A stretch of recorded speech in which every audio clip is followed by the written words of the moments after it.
మీకు వీడియో చూపిస్తా, ఇది లాస్ట్ వరకు చూడండి. Revanth Reddy is bad.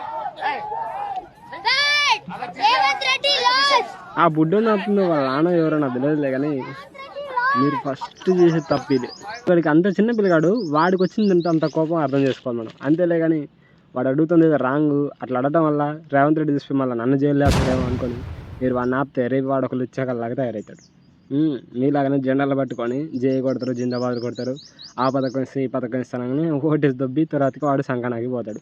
ఇట్లా క్వశ్చన్ చేయడం స్టార్ట్ అవుతాయి. ఆ ఏజ్ నుంచే వాడు స్టార్ట్ చేసిందంటే ఇంత చిన్న వయసులోనే వాడికి అట్లా అనాలనిపించిందంటే మన గవర్నమెంట్ వాడికి ఎంత కోపం తెప్పించుంటుంది. వాళ్ళ నాన్న అనుకుంటా అట్లా అనమాకరా నాయన నన్ను పట్టుకోపోతుంటే వాడు మాత్రం అస్సలు తగ్గట్లేదు.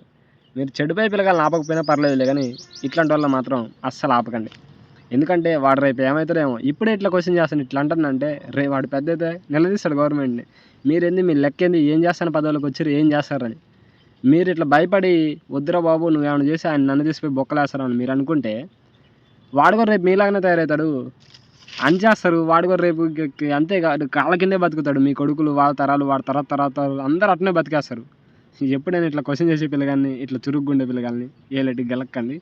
వాడి పని అని చేయనియండి. వాడు ఏం చెప్పేటోడు పాపం మైక్ ఉంది.